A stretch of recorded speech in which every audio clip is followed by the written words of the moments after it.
नमस्कार दोस्तों, आप सभी का स्वागत है आपके अपने चैनल एग्जाम मेल पर।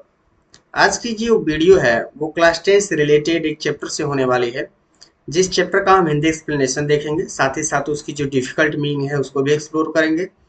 और ये जो चैप्टर है वो क्लास 10 के इंग्लिश लिटरेचर से रिलेटेड है, तो ये बेनिफिशियल होगा जो स्टेट बोर्ड की तैयारी कर रहे हैं, जैसे यूपी बोर्ड या राजस्थान बोर्ड, या फिर वो सीबीएसई बोर्ड से तैयारी कर रहे हैं, दोनों के लिए बेनिफिशियल होगा। आज का जो चैप्टर है वो है tiger in the zoo, compose by Leslie Norris. पूरा इसका हिंदी एक्सप्लेनेशन देखेंगे, जो उसकी डिफिकल्ट मीनिंग हो उसको भी डिस्कस करेंगे। तो बिना देर किए ये वीडियो को शुरू करते हैं। इस चैप्टर से पहले कुछ बातें हैं जो हमें जान लेनी जरूरी है, ताकि चैप्टर जो है आसानी से माइंड में सेट हो जाए, समझ में आ जाए। इस चैप्टर में ध्यान से देखें तो दो प्रकार के टाइगर की तुलना की गई है, यानी टाइगर की दो कंडीशन की तुलना की गई है।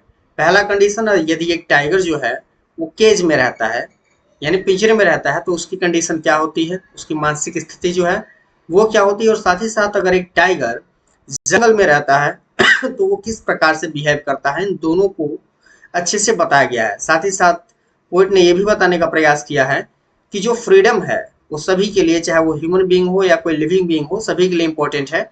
तो जरूरी है कि हर किसी के फ्रीडम का सम्मान करें, रिस्पेक्ट करें। और साथ ही साथ जो किसी भी वाइल्ड एनिमल का नेचुरल हैबिटेट है, यानी जो उनका प्राकृतिक आवास है, वहां पर किसी भी प्रकार का इंटरफेयर करने की कोशिश ना करें, उनको प्राकृतिक आवास में ही रहने दें।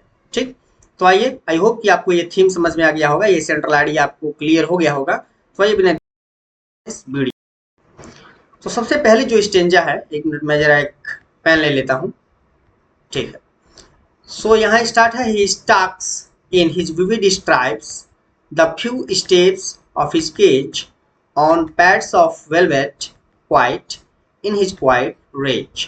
सबसे पहले मीनिंग जान लेते हैं। स्टॉक मीन्स होता है धीरे धीरे चलना, गर्व से चलना, अभिमान में चलना। विविड जो है इसका मतलब होता है ब्राइट एंड क्लियर, बिल्कुल कलरफुल और स्पष्ट। पैड्स ऑफ वेलवेट का मतलब होता है जो सॉफ्ट है, यानी मुलायम गद्दीदार पैर होते हैं टाइगर के, उनको बोलते हैं पैड्स ऑफ वेलवेट। और यहाँ दिया हुआ है रेज, रेज का मतलब होता है एंगर या क्रोध।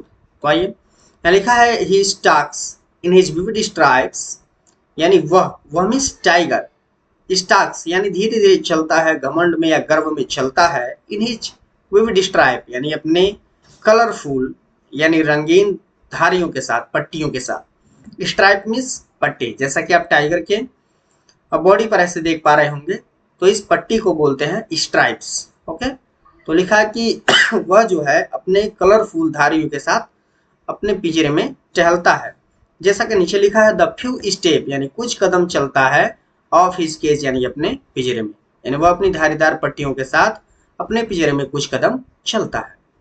On pads of velvet quite, अपने गरम सॉरी अपने मुलायम गद्दीदार पैरों के साथ। इन हिज क्वाइट रेज यानी अपने गुस्से को शांत किए हुए, यानी शांत गुस्से में। और शांत गुस्से में क्या करता है, अपने पिंजरे में अपने नरम गद्दीदार पैरों के साथ या मुलायम पैरों के साथ कुछ कदम अपने पिंजरे में गर्व के साथ अपनी कलरफुल यानी रंगीन पट्टियों के साथ टहलता है। आई होप कि ये चारों लाइन आपको क्लियर हो गई होगी, पहला स्टेंजा क्लियर होगा। अगर आपको कोई प्रॉब्लम हो रही है मीनिंग जानने में, तो नीचे यहाँ पर मीनिंग दिया हुआ है, आप चाहे तो इसको लिख सकते हैं। अगर आप हिंदी मीडियम से रिलेटेड हैं तो आप इन्हीं मीनिंग्स का हिंदी भी अपनी कॉपी में लिख सकते हैं। और अगर आप इंग्लिश मीडियम से हैं, सीबीएसई बोर्ड से हैं, तो कोई प्रॉब्लम होने वाली नहीं है। आइए अगले स्टेंजा पे चलते हैं। यहाँ लिखा हुआ है he should be lurking in Shadow. जैसे मैंने पहले ही बता दिया था कि ये जो चैप्टर है वो दो प्रकार की कंडीशन की तुलना करता है टाइगर की। जो पहला कंडीशन था वो ये था कि यदि वो केज में हो तो उसकी स्थिति क्या होगी, और दूसरा कंडीशन ये है यदि वो जंगल में हो तो उसे कैसा होना चाहिए। जो पहला स्टेंजा था वो बताता है कि केज में क्या दशा है, क्या कंडीशन है टाइगर की, जबकि दूसरा जो ये स्टेंजा आपके सामने है वो ये बता रहा है कि अगर एक टाइगर जंगल में रहे तो उसकी क्या कंडीशन होनी चाहिए। तो लिखा है he should be lurking, lurking mean होता है छिपना, लर्किंग मीन्स हाइडिंग, छिपना। तो लिखा है he should be lurking in Shadow, shadow का मतलब होता है झाड़ी, शैडो का मतलब वैसे परछाई भी होता है, लेकिन यहाँ मतलब है झाड़ी। तो he should be lurking in Shadow, उसे झाड़ियों में छिप जाना चाहिए। Sliding through the long grass, या जो लंबी घासें हैं, उन घासों के बीच से होकर के धीरे धीरे स्लाइड करना चाहिए, यानी सरकना चाहिए, गुजरना चाहिए। और गुजर के कहाँ जाना चाहिए? Near the water hole. कह रहा है कि जल के स्रोतों के पास। जल के स्रोत का मतलब जहां से जल मिलता है, जैसे तालाब हो गया, नदी हो गया। तो कह रहा है कि नियर द वाटर होल, उसे कहाँ जाना चाहिए? वाटर होल यानी जल के स्रोतों के पास, जहां जल मिलता हो। वेयर पंप डियर पास, जहां क्या होते हैं? पंप का मतलब होता है फैट, स्वस्थ, मोटे, ताजे। ठीक, वेयर पंप डियर पास है, जहां से मोटे ताजे हिरन जो है वो गुजरते हैं। ठीक, तो यहाँ बात हो रही है उसके नेचर की, जो उसका नेचर है हंटिंग करने का, शिकार करने का, उसकी बात हो रही है कि टाइगर किस प्रकार जंगल में रहे तो कैसे शिकार करता है। एक बार फिर से समझ लेते हैं। He should be lurking in Shadow, यानी उसे झाड़ियों में छिपना चाहिए। Sliding through the long grass, लंबी घासों से होकर के धीरे धीरे आगे बढ़ना चाहिए, सरकना चाहिए, गुजरना चाहिए। नियर द वाटर होल्स, जल के स्रोतों के पास जाना चाहिए, जहां पर मोटे ताजे हिरन क्या करते हैं? गुजरते हैं, अर्थात पानी पीने आते हैं। आई होप कि क्लियर हो गया होगा। थर्ड देखते हैं। यहाँ भी बात की गई है टाइगर की उस कंडीशन की जब वो जंगल में हो, यानी किस प्रकार से जो कह सकते हैं कि खुला टाइगर है, प्राकृतिक रूप से अपने नेचर में है, उसे किस प्रकार से होना चाहिए। तो लिखा है he should be snarling. Snarling का मतलब होता है अपनी आवाज में चिल्लाना, दहाड़ना कह सकते हैं आप इसको। नीचे में नहीं दी हुई है, आप चेक कर सकते हैं। He should be snarling around house, कह रहा है उसे घरों के आसपास दहाड़ना चाहिए। तो कौन से घर को होनी चाहिए? नीचे लिखा हुआ है at the jungle edge. Edge means होता है किनारा। ऐसे घर जो कहाँ बने हो? जंगल के किनारे बने हो। तो दोनों लाइन का मीनिंग ये हुआ कि उसे क्या करना चाहिए? जो घर जंगल के किनारे बने हुए हैं या जो लोग जंगल के किनारे बसे हुए हैं, उनके घरों के आसपास जाकर के उसे क्या करना चाहिए? दहाड़ना चाहिए। और क्या करना चाहिए? बैरिंग, बैरिंग मीन्स होता है टू शो, दिखाना, उसे दिखाना चाहिए। हिज वाइट फैंस, अपने सफेद दांतों को। दांत का मतलब है सफेद नुकीले दांतों को, जैसा कि आप यहाँ पर फिगर में देख पा रहे हैं। ये जो आपको दांत दिख रहे हैं कोने पे, इसको बोलते हैं हम फैंक्स। तो इसको हम फैंक्स बोलेंगे, यानी नुकीले दांत। तो क्या करना चाहिए? बेयरिंग हिज वाइट फैंक्स, अपने नुकीले सफेद दांतों को दिखाना चाहिए। हिज क्लाज, अपने पंजों को दिखाना चाहिए। टेरराइजिंग द विलेज, क्या करने के लिए? गांव वालों को डराने के लिए।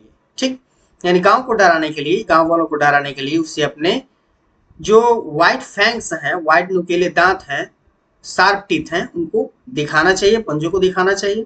ठीक, तो आई होप कि ये स्टेंजा भी आपको क्लियर हो गया होगा। कोई भी दिक्कत हो रही है तो वीडियो रोक के एक बार थोड़ा सा बैक जा करके और दोबारा देखिए, आपको सब समझ में आएगा। और मैं फिर कह दे रहा हूँ, नीचे मीनिंग दी हुई है, आप वहां से राइट कर सकते हैं।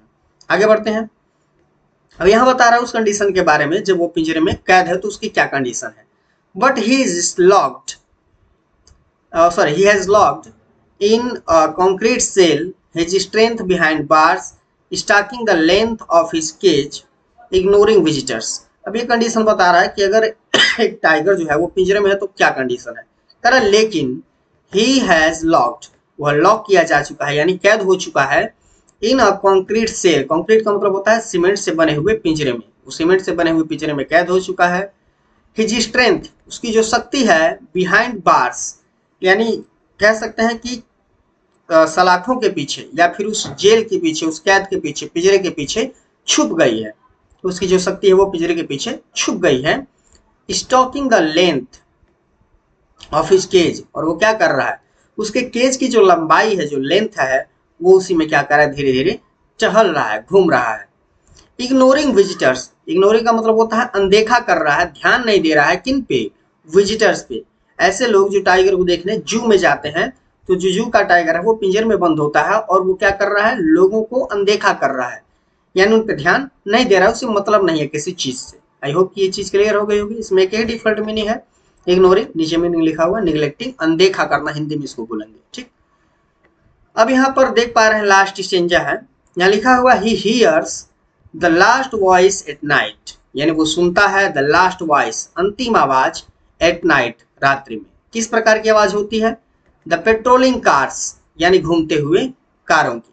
पेट्रोलिंग कार उस कार को बोलते हैं जिसे उस जू के जो कर्मचारी हैं वो लेकर के और जानवरों की देखभाल करने के लिए पूरी चिड़ियाघर में घूमते हैं। जैसा कि आप देखते होंगे आपके टाउन में या गाँवों में पुलिस की गाड़ी जब गांव में किसी प्रकार का खतरा होता है तो दौड़ती रहती है सायरन बजाते हुए, उसको बोलते हैं पेट्रोलिंग। ओके, तो उसी प्रकार जो टाइगर है, he hears the last voice at night, वो लास्ट में अंतिम आवाज रात्रि में सुनता है और आवाज किसकी होती है? द पेट्रोलिंग कार्स, गश्त लगाते हुए कारों की। और क्या करता है वो? एंड स्टेयर्स, स्टेयर्स मीन्स घूरता है, विद हिज ब्रिलियंट आईज, अपनी चमकदार आंखों से। किसे घूरता है? एट द ब्रिलियंट स्टार्स, चमकते हुए तारों को। यानी वो अपनी चमकदार आंखों के साथ रात्रि में चमकते हुए तारों को घूरता है। स्टेयर्स का मतलब होता है घूरना, ठीक है, लगातार देखना, गेज जिसको इंग्लिश में बोल सकते हैं। तो आई होप कि ये चैप्टर आपको काफी अच्छे से क्लियर हो गया होगा। अगर कोई भी डाउट होता है तो आप कमेंट बॉक्स में जरूर बताइएगा। वीडियो में इसी तरह बने रहिए। मैं जल्द ही सभी चैप्टर्स के वीडियो कंटिन्यू अपलोड कर दूंगा जो जून में पूरी तरह कंप्लीट हो जाएंगे। तो अगर आप यूपी बोर्ड से हैं, राजस्थान बोर्ड से हैं या सीबीएसई बोर्ड से हैं और इंग्लिश लिटरेचर की तैयारी कर रहे हैं क्लास 10 के लिए, तो ये चैनल आपके लिए सबसे बेस्ट होगा। विश्वास बनाए रखिए। वीडियो अगर पसंद आया तो वीडियो को लाइक करिएगा, चैनल को सब्सक्राइब करिएगा और हमारा साथ देते रहिएगा। इस तरह से अपना प्यार और दुलार बनाए रखिएगा। Thank you so much for watching. मिलते हैं नेक्स्ट वीडियो में, तब तक के लिए जय हिंद, वंदे मातरम।